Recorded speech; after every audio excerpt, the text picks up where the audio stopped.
Hello friends, today I'll um, try to bake a homemade pizza with 100% whole wheat flour.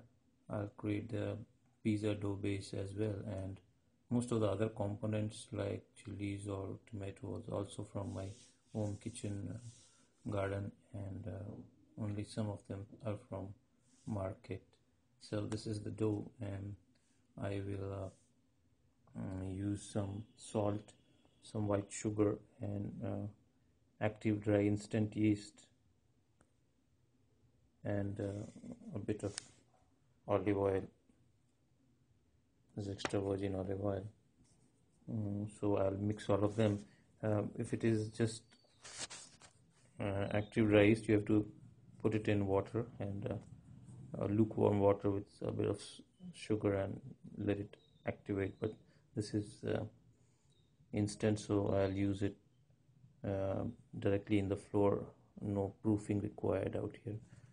So this is almost 5% of the sugar is the 5% of the volume of the flour. 1% is the yeast, 1% is the salt, and oil will be around 10%. So I'll just mix all of them and knead it.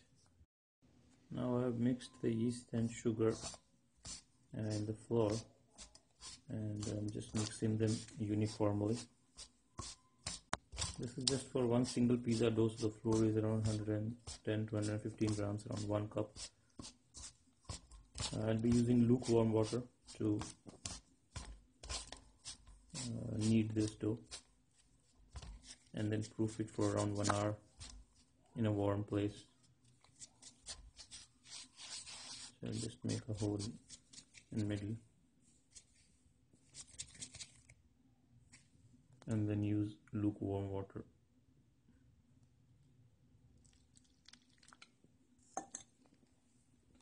Now I'll mix it.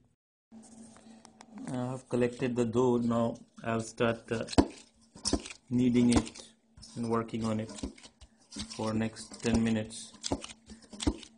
It involves a lot of muscle flexing, and it's a good hand exercise for you that day. You do it to get a good base, good pizza dough, soft, homemade. You keep on kneading it. You have to stress it. Use your knuckles to spread it, and then collect it, and then again spread it.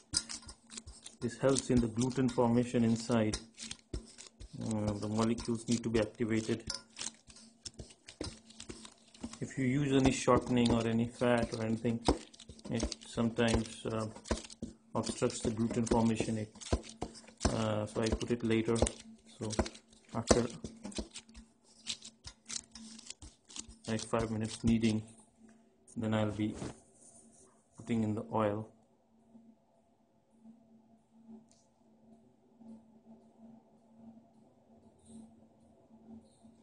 Extra virgin olive oil.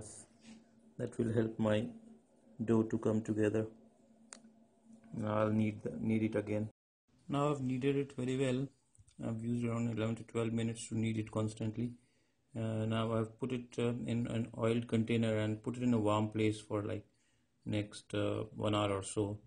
But you can keep on checking the timing as per your own convenience, the type of yeast you are using and the type of temperature or environment you are providing this. So once this is proofed for next 1 hour, then we will start making the pizza.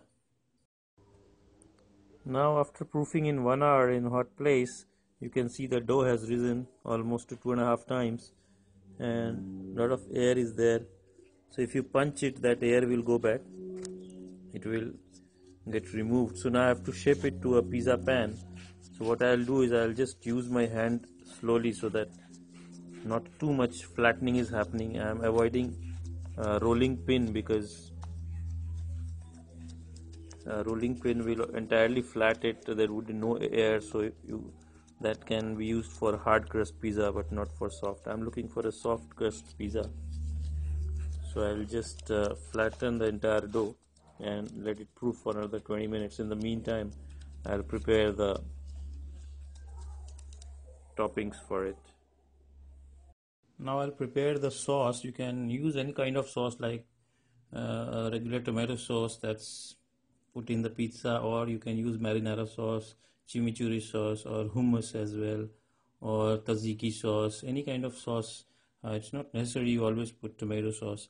Now I'll blend it with tomato with some fresh basil, and I've put some garlic in the blender, and a bit of black pepper, a bit of pinch of salt, and I'll just run them quickly over for like 15 seconds to get a smooth paste. I'm now just going to cook the tomato sauce. I'll simply put it in the wok with a half teaspoon of oil, and I'll cook it for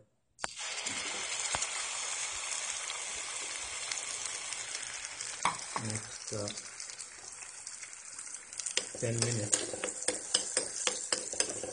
I'll try to make it a bit saucy, not too dry, because I'm not using cheese. So we need to have a bit of base so that the toppings that I'll put, it will absorb it in its surface and won't let it fall.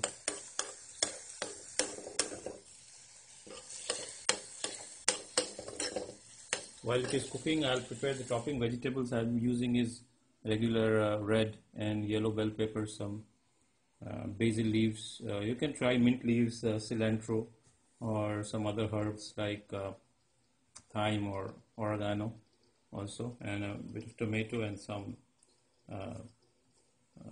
carrots, and a bit of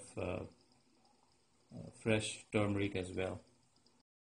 The sauce has reached its consistency that I want it to be, so I'll just power off, I'll turn down the flame, and I'll put it off. And now I'll start cutting the vegetables for the topping it. In the meantime, I'll start the oven to preheat for around I think 350-400 degrees centigrade for at least 20 minutes. I'll preheat it. I'm not using a pizza stone, so I'll just use regular oven utensils that I have.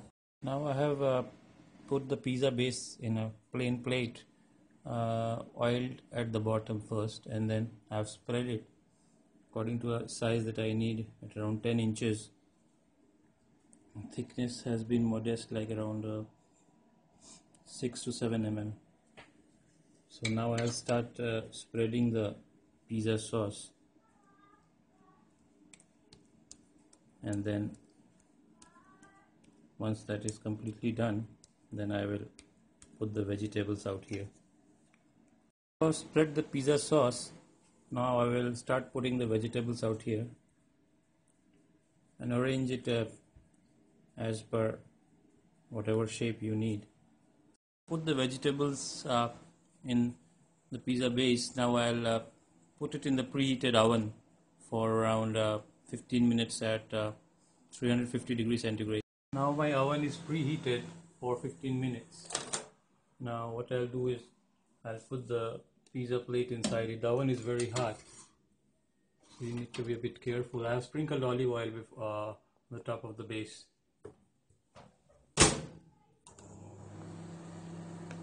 Now I will start it for around 15 minutes.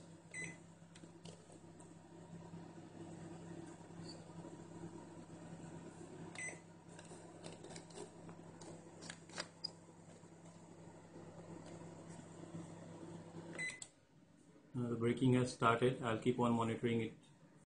So here is the dairy-free, that is cheese-free pizza that I've baked, vegetarian, made from scratch, all the dough and everything.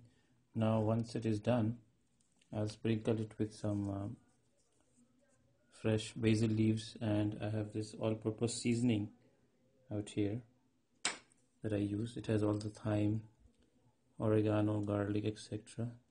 So I'll just sprinkle it, and you can see the vegetables are a bit charred, cooked, dried up, and the sauce is evenly spread across entire one, so you will get a good look and feel of eating it, and almost slowly you will get to its taste, and it's very good. almost in comparison with what you get it outside. I hope you enjoyed the recipe. You can try it by your own experimentation, and accordingly you will love it. Thank you. I'll just show you the pizza crust. It's browned at outside and inside, and at the back it is browned evenly. It has cooked properly. Now you can enjoy this pizza a lot. I've just cut it into pieces accordingly and put some sauce and also have it. Thank you.